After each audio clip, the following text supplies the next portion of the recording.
And just like that, here we are, the Carrie Chronicles, part 2 of Silent Mode, or what I like to say, the Carrie gotta get out of jail free card, because that's exactly what Aiden handed her, a way to get the hell out of this damn relationship.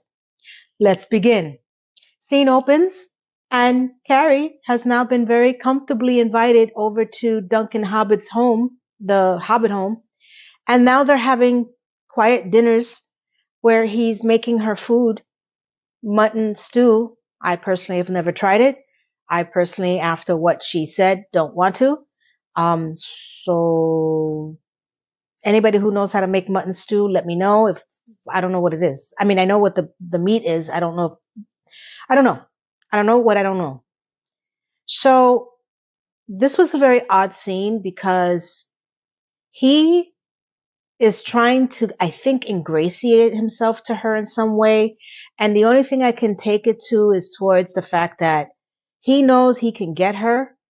So, and he's here for 6 months. And if I don't believe for 5 seconds he doesn't have someone back in the UK. I just don't. Or someone's, right?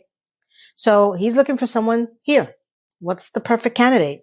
A girl who's been trying to ingratiate herself to him.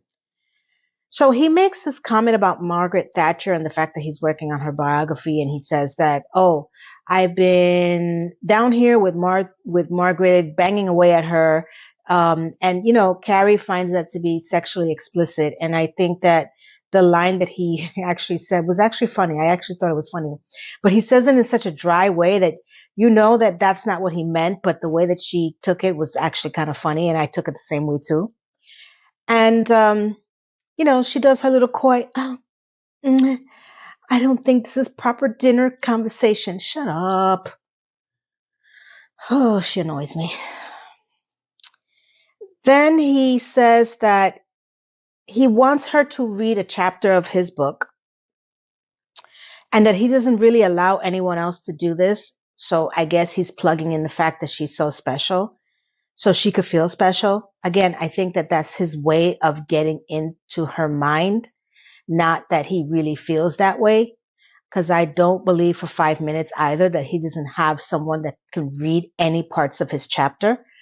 So then this leads into, of course, Carrie being so honored, but she also said, can you please also read mine when I'm reading yours? And he says, yes. And he does this little coy smile. Yeah, baby. I gotcha. I don't know. That's how I read it. I could be cynical. No one's ever called me that. Next scene. Aiden and Carrie, they're speaking on the phone and doing their night routines. Very, sexy. And Aiden is claiming that his son is going to go to Wyoming, I don't know, to kill things. I don't know, deer, I don't know, bulls, something. And he's so happy that his son is leaving for a week and that he's going to come up to see her during this week. And she's just trying to talk to him about the neighbor Duncan downstairs. And, she's making stupid jokes about the mutton. And, I don't know. I don't understand this interaction with them. It bored the crap out of me, to be honest with you. I'm just watching him Rogaine his hair and brush his teeth and spit out toothpaste while she's just yapping away about her neighbor downstairs. And are you listening to me? I'm like, wow, you guys are really boring. And it's not to say that that doesn't happen, but I don't want to see this. So he's coming for a week. And she sounds thrilled. Yes, I know what you're saying. You're coming to get laid. Okay, I'll be right here waiting for you like I always do, like the good little girl. So annoying. Then the next thing you have with Carrie specifically is she's at Anthony's hot boy bread shop and she's with the girls, Charlotte, Samantha. Oh, Seema, I am so sorry. I don't know what the hell's going on with me. Samantha, no, Seema, poor girl. Um, Miranda and Charlotte. So, she kind of notices that Charlotte gets a call from her husband, Harry, and she's over dramatizing the call. And this will probably tie into the end of the show where she finally, releases her anger about not being able to speak to anyone. But it was interesting how Carrie slightly picked up the fact that there's something off with Charlotte. I thought that was kind of interesting. Never really digs into it, but she knows something is wrong. And then she makes this weird comment to Miranda when Seema is trying to explain the condo option and that she is now sleeping over with Joy and she wants Joy to come over to have her dogs. And she's kind of weird about it, but she says, "Oh, we're doing doggy sleepovers." I'm like, where do you think Miranda has been for the last couple of nights that you threw her out of your home over a yogurt and a banana? She's been with Joy. So yeah, I just found that weird. So then Miranda states that she wants Joy to meet Brady. And then, of course, Carrie chimes in and says, "Oh, when am I going to be introduced to her?" And Miranda's like, "Not right now." So their interaction again is very off because, she makes a comment, "Oh, you're not going to introduce me to her first because you love your son more." Well, yeah, that's what being a parent is, Carrie. Um, I don't like this at all. I don't like them. I just don't like the interaction. I don't like any of this. It's just off. And I think that they've come so far to be so weird with each other. It's just next. Oh boy. Next one you have Carrie walking over to her fireplace, placing a pink roses in a vase on top of her mantle, because it's really going to tie in the room, with the existing decor, which is nothing. She still has a sofa and the plastics. So those flowers are very pertinent to the scene of, minimalists, because there's nothing still going on here. As she's gently placing her flowers on the mantle, Aiden decides to show up and start throwing pebbles on the glass. And one of them cracked the glass, and Carrie does her, ah, her infamous eek, and she notices that it's Aiden. Next scene, Aiden's on the ground picking up the glass, and then Carrie goes into this whole thing. "Well, that glass survived the Mexican War, the Civil War, the draft riots of 63, 1863, and I want to say the Sandy hurricane. I want to say that's the last thing she said." Okay. I don't know what lie they told her. Um, Maybe that's what they told her to make her buy that place a little bit more over the top than she should have. But honey, that glass did not survive all of that. Even if that's what you believe, you're a ding dong, wrapped in an idiot. Okay? No way. Because if it really did survive all of that, you mean to tell me that pebble or rock all of a sudden broke it? Well, I would be calling the realtor and be like, hi, are you sure this was the glass that survived all those wars and a hurricane? I paid premium price for this glass. Of course, she's making Aiden feel worse than he is. Little do we know why he really feels bad. Mm-hmm. Mm-hmm. He's picking up the glass and, she's telling him, "Oh, but that glass makes a rainbow when the sun hits it." Honey, no, it's reflecting the fact that you have no damn furniture in your house, okay? And it's just, that's the color from your damn wood to the glass. That has no damn rainbow. She is just so, oh my God. Next. He notices that she's not wearing shoes. Again, she plugs in the Duncan neighbor, Duncan Hobbit. She can't wear shoes in her house now because the noise. And he's going on and on that his life sucks. And he tells her that Wyatt didn't want to get on the plane at the last minute, and he and Kathy threw him on the plane. I can imagine. I can't imagine what that flight must have been like for those people on that plane. Okay? I'm just saying. He a little scary. And then he starts, completely talking about the drive back and,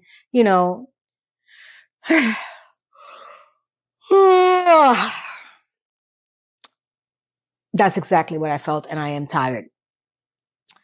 I'm not editing that out. And in case you didn't know, I'm recording this Sunday morning at 5 o'clock in the morning, and I'll explain why.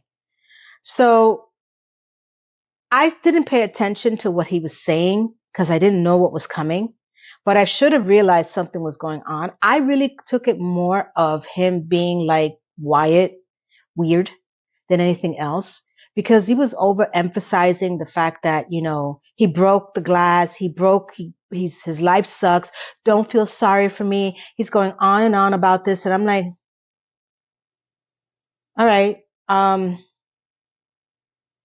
okay, it's glass. They sell that everywhere else, right? Regardless of what crazy woman thinks, it being in the 1863 draft wars, right? So he offers to try to find some way to fix it, and that he can't fix it, and that he broke it. And she's like, she's listening to him, and you could tell that she's acting more of a friend, so, oh, okay, so what happened? And he doesn't want her around. And it was just weird. They're weird. Can we agree they're weird? Okay. I can't hear you, right? I just know that I feel like you're nodding with me. Nod. Yes, yes, yes, yes. So then the next scene you have is that he's looking on the computer for glass French doors or doors that have the same glass that she is complaining about, that is going to bring the rainbow to her empty home. So here's the thing.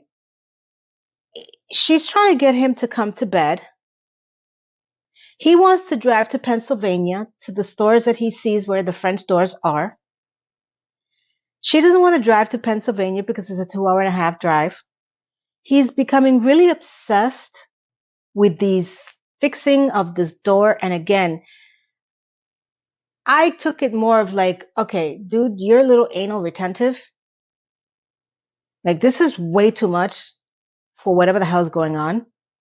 I for sure didn't understand any of this. And I think half of it is I wasn't paying attention. I'm going to be honest with you, I wasn't. So he says he's going to come to bed. She goes to bed. She wakes up. She sees a note on the mirror of the bathroom that he went and he was going to Pennsylvania because she wasn't going with him. She had the Tiffany event. And okay, she's walking with Charlotte into Tiffany's, and I guess the costume designers that were on a break for the first 15 minutes of the show came back because what is that? What's happening? She looks ridiculous. It's like there's no consistency in any, at least when she was on the original show, there was very few outfits that looked outrageous, but now this whole ensemble, okay. I wish I can just say more about it, but really, why? Why? That's my answer. Why? So as she's in Tiffany's, she's telling Charlotte about the incident with the glass. And then I hear she hasn't seen Aiden for 2 months. What? So the last time she was up on the farm has been what time zone? What season is this? I don't understand. Did anybody else catch that if you watched it?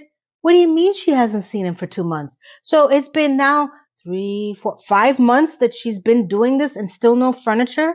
And it's been 2 months that she's been up on the farm with the Manson family and Stepford husband Bob? there's like an inconsistency here that I am not sure what the hell's going on.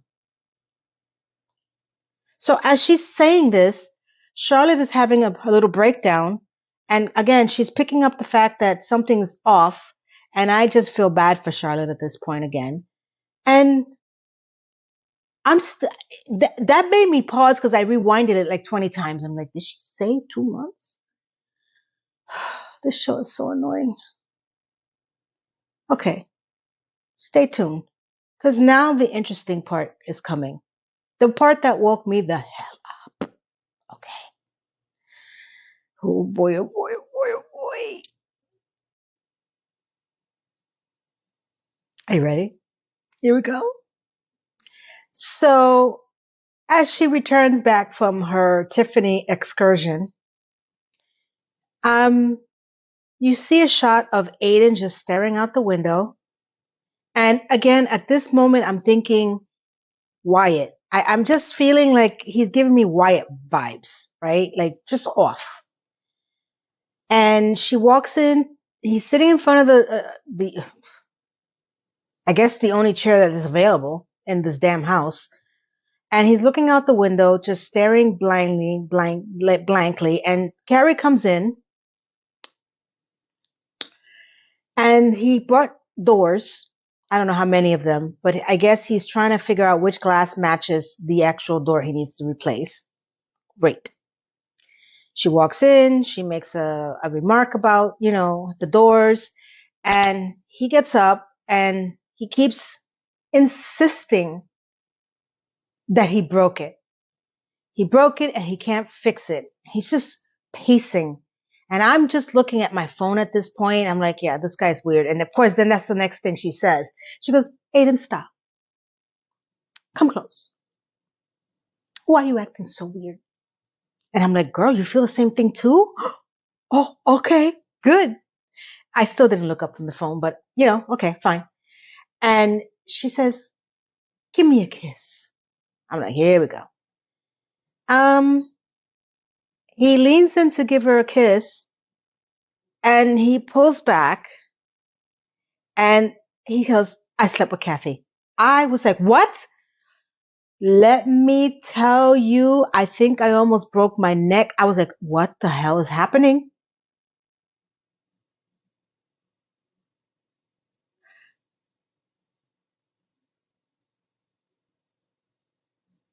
All I can think of was Bob the boyfriend Stepford Hudson. I'm like, whoa. So the reason why he was trying to tell her about the emotional drive back with him and Kathy after, throwing Wyatt on the plane to go kill some buffalo in Wyoming. I don't know if there's buffaloes there, but just pretend that there is. And why he felt that don't feel sorry for me is because they slept together. So all of this now clicked. I was like, I didn't see it. Again, because I wasn't paying attention. Damn it. I would have picked up on this. He was acting guilty. He was not acting weird. Well, he's weird, but he was acting guilty. I was like, holy crap. It wasn't that the writers were good. It was just that I wasn't paying attention. It's like when, they say that a man comes in and he overshowers you with gifts and stuff like that. And women do this too. It's because they're trying to hide something because they're guilty about something. And that's why he was going back crap crazy about the glass. I'm Pennsylvania and I'm driving. And I'm like, he didn't even sleep with her that night. I'm like, really? Well, really? I was like, this is going to get good. This is going to kill him. So she steps back and she goes, what do you mean you slept with Kathy? And I'm like, yeah, shoot, call in the rats. Get him. Eat him. I was like, she's going to blow. She's going to blow. She's going to blow. And he's like, yeah. And she's, he starts explaining why. And because, it was so hard and, they were so emotional and he was trying to comfort her. And, his penis fell into her vagina during this whole comforting session, because that's what happens when you comfort people. Especially when you're still in love with them and attracted to them and you share a children and a family. The hell with Bob, the boyfriend, Stepford husband, or, whatever the hell he is to her. And the fact that, he's got, Carrie on the prairie waiting for him, because 2 months ago, apparently she gave him a key that he could utilize whenever he felt like it. It was more about that moment. And then they both agreed that it was wrong, because that makes it all the better. As long as the both of you agree, not just one, the two of you agree that it was wrong, the world is right. You're good. You could have thought that before you fell into each other's private areas, but no, it's okay. Afterwards, it's just as fine as well. And Carrie's just listening to him. And she says, I get it. You get what? What are you getting? You're buying this crap? I was like, oh boy, what is happening? What's going on? What's happening? Okay. And Aiden, I don't know what Aiden expected. I think that at this point and juncture of the relationship, really, what else is she going to say? I mean, she had an affair with Big.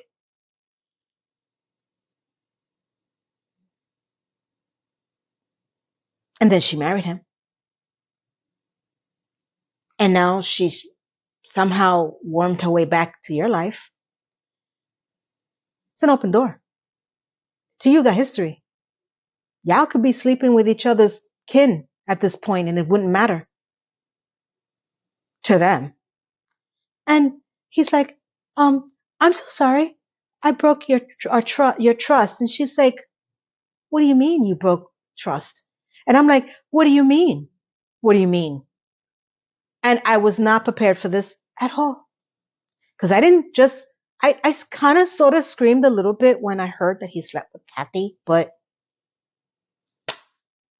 then I kind of sort of went a little crazier when she said that she understood. I was more rooting for the rats to come in and start biting in his face. Just on principle.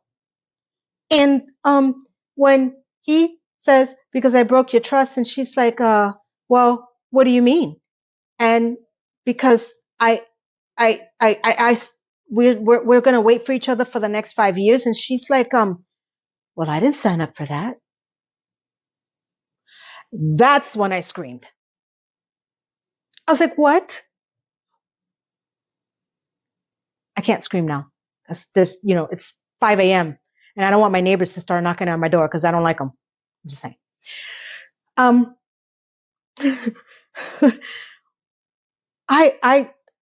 I don't know what just happened, because the only thing I can think of was all this we and ours and the furniture, and then you gave him a key to come in whenever he felt like it. And what I don't understand even more, because then what the hell did you sign up for, woman? And he's like, excuse me. That's what I signed up for. She goes, well, I didn't sign up for that. What, did you expect me not to sleep with anybody else for 5 years? And I'm like, I thought that that's what he meant. I was thinking that it was kind of ridiculous, the whole scenario. But I guess,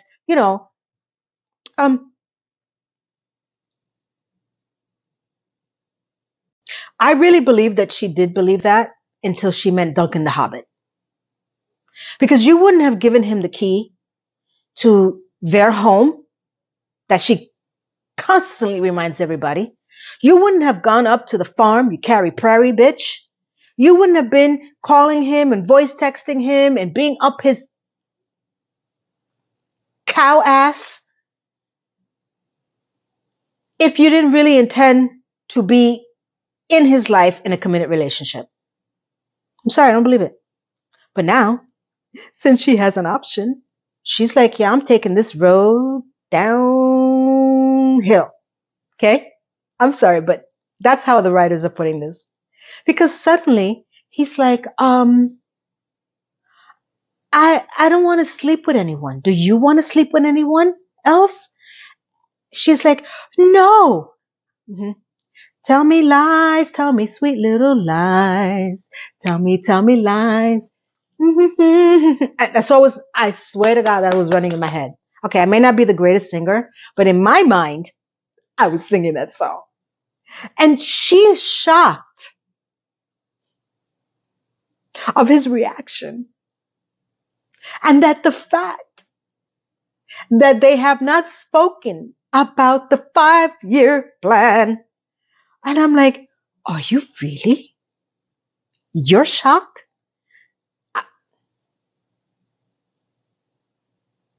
Good. I'm glad you're shocked. Because I've been screaming this for how many episodes?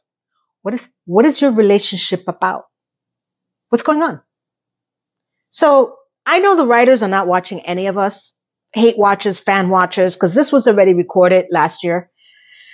So they're filling in some type of plot hole scenario thingy, but they just opened up a bunch more because at the end, she's trying to make him feel better that she doesn't want to sleep with anyone else. She still just wants to sleep with him. Tell me lies. Sorry, that's going to be the only thing I can think of every time I hear her mouth speaking about this.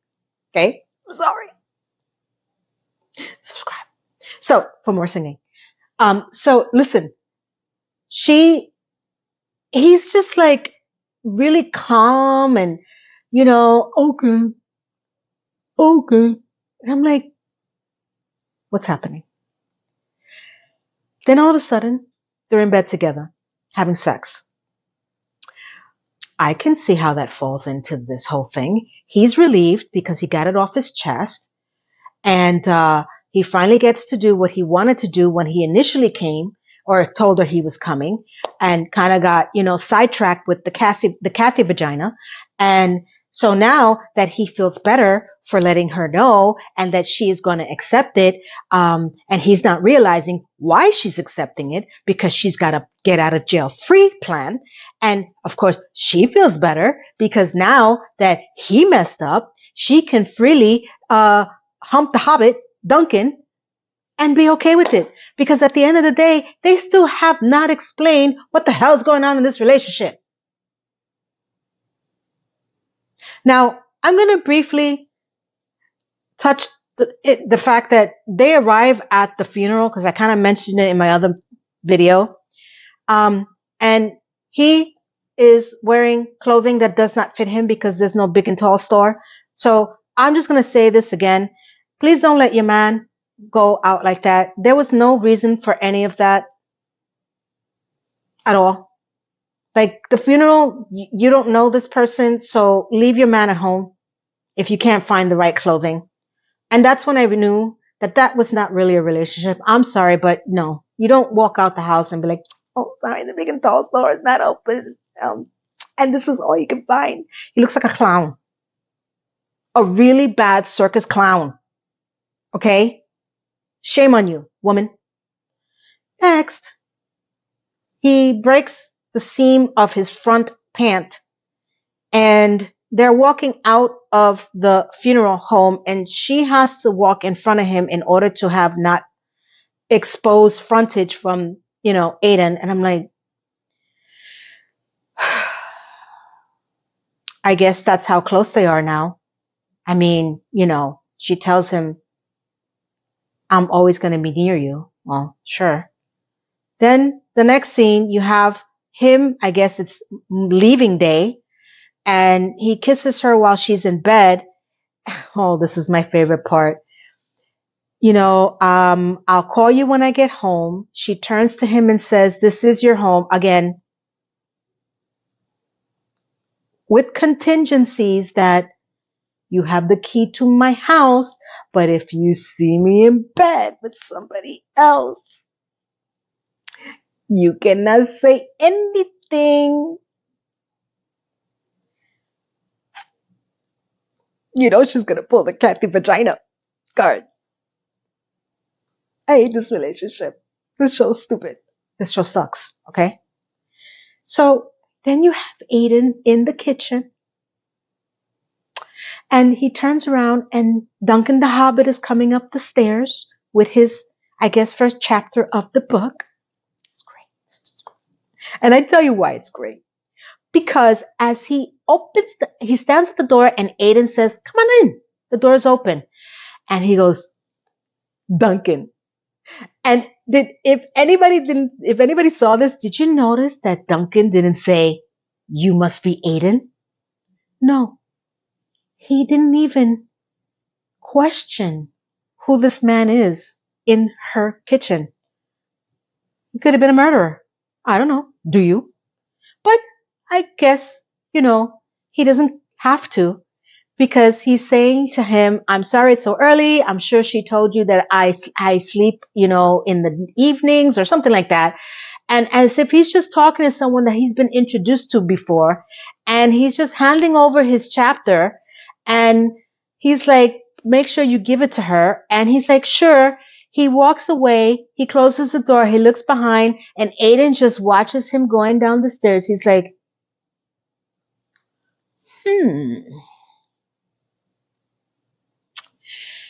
this could be why she's okay with Kathy. I love that.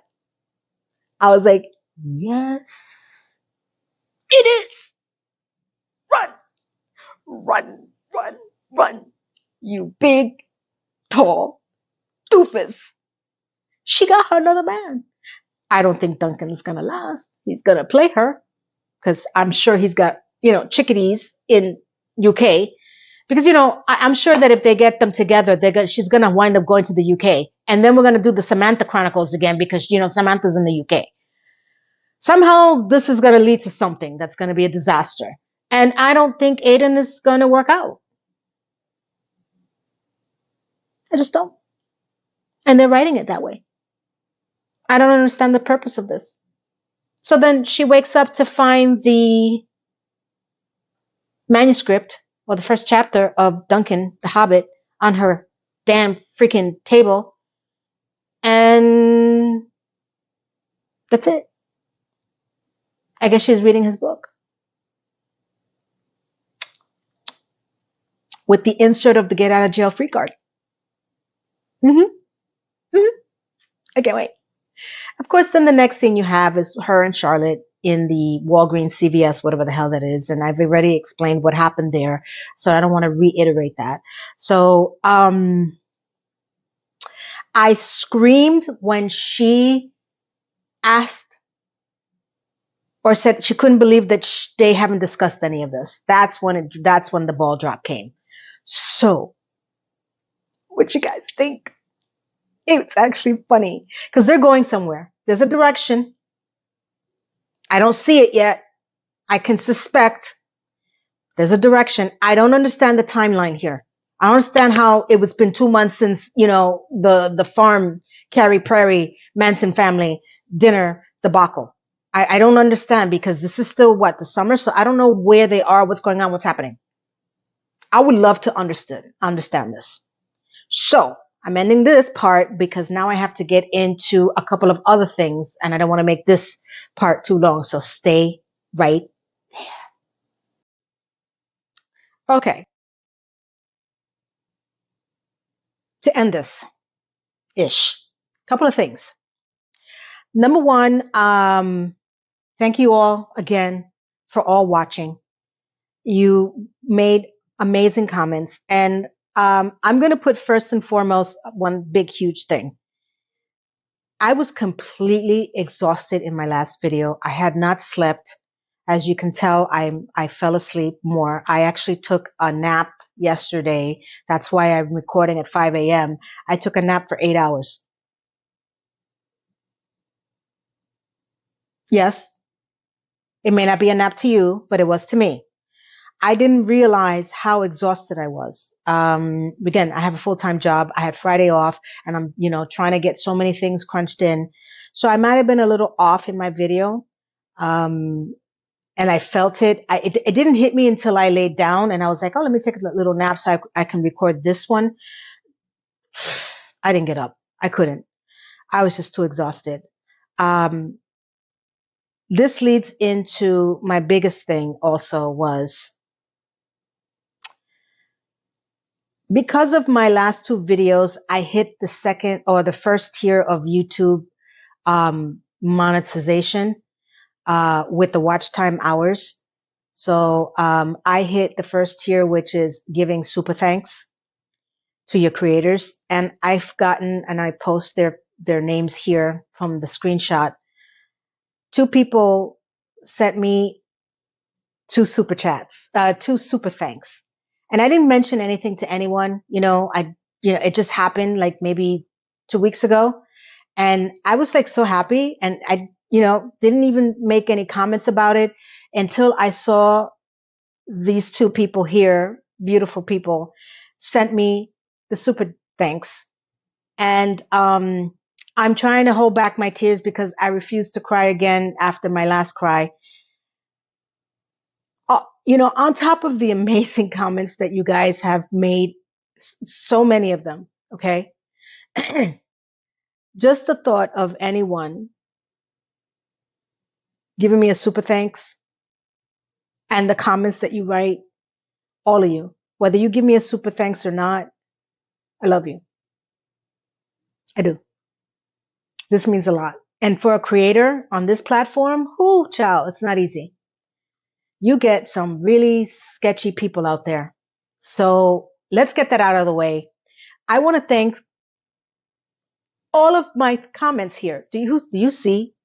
Guys, do you see? You guys are hilarious. I got people going in there saying the funniest things, and I cannot express to you how grateful I am. I do read all of them. I just can't respond all of them right away. And I keep reinforcing that. So don't feel that I'm not going to get to you. I will. Okay. I do everything by myself. I don't script, but I record, I upload, I edit, I, insert the clips. It's a lot of work, and on top of that, having the full-time job and trying to get this in a very small time frame because the show's on Thursday and I work on Friday. It's hard, right? So, please forgive me if I don't get to all of you, but I read all of your comments and I cannot tell you how much I love you for that. You guys have pushed my videos out. You guys have brought in more subscribers because of this. And I feel that I'm indebted to you to bring as much fun and laughter and maybe a little tears. Okay, maybe a lot of tears. Don't judge me. I think that I'm going to have to do a get to know me more video because I feel like there's parts of my life that I want to share because they come out in different ways. And I was going to try to do an extra video this week doing that or this weekend, and it hasn't happened. So forgive me. But if you want me to do a get to know me video more, I'd be happy to do it. There's some parts of my life I will not share, but let me know. Because I know that the emotional parts of me that come out, there is a background there. There is a history. And for some parts I can tell you, and some parts it's just too hard for me to explain. So let's get into correction mode here. Okay. So I want to be very clear on my reaction to LTW's storyline with the woman I called the producer because I couldn't remember her name. The actress, Jennifer Lewis, this is no indifference to her. She's amazing. Okay. And I don't want anybody to think that I was making any kind of, insulting comments about the actress herself.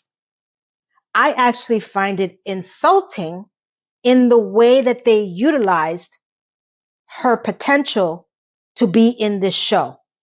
I was going to actually put in something else, and because I thought it should have been a little bit more history on her role with her dad, LTSW dad, which would have made much more of an impact, especially when you have two iconic people, one being Billy D. Williams, who still is alive, and also the actress, Jennifer Lewis. So I would have loved to see something more on the history of this from maybe a couple of episodes behind. Then I come to find out from you viewers and you who've made comments that LT's dad has passed away already in the story.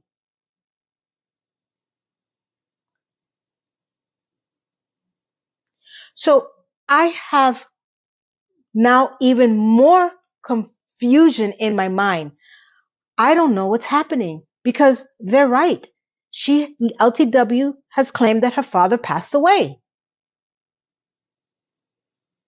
in the first season. So I don't understand what's happening here. So again, the only thing I can figure out is that A, they forgot, obviously. B, they're putting this storyline intertwining with the fact that she's going to have something with Marion the Married. And the whole scene with her and the producer is a wasted scene. And for me, I would have loved to see Jennifer probably play a different role in the show.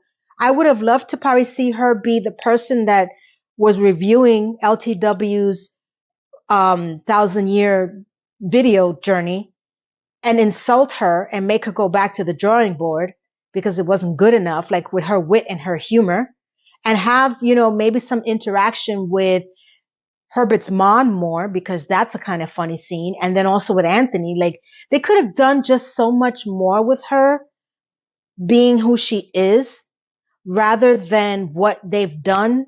And then on top of that, piss me the hell off that this storyline doesn't make any sense.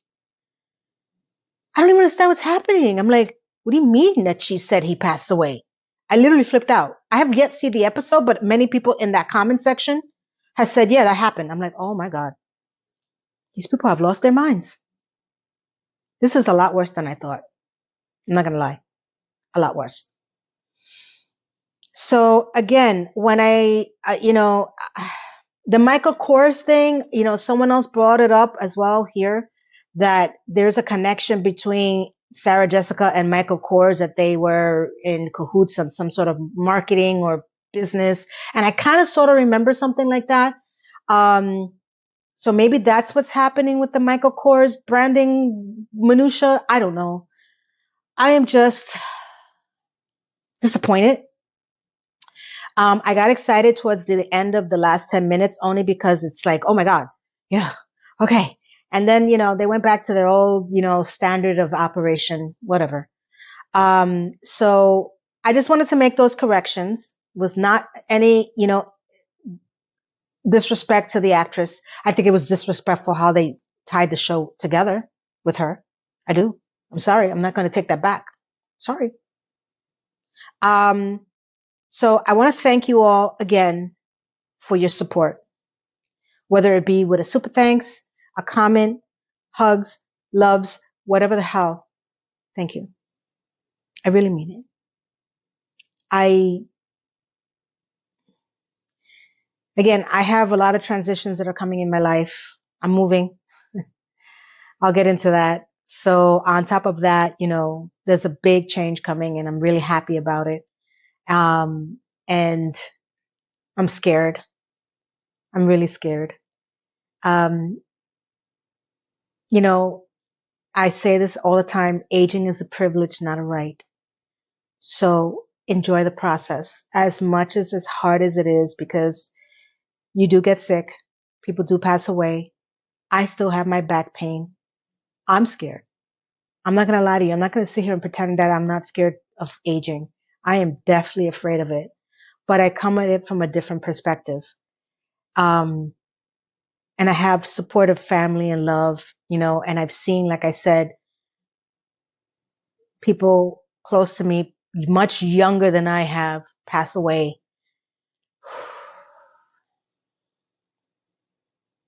Mm. And when I say younger,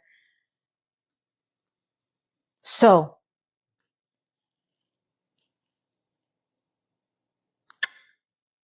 have a beautiful, beautiful, blessed day.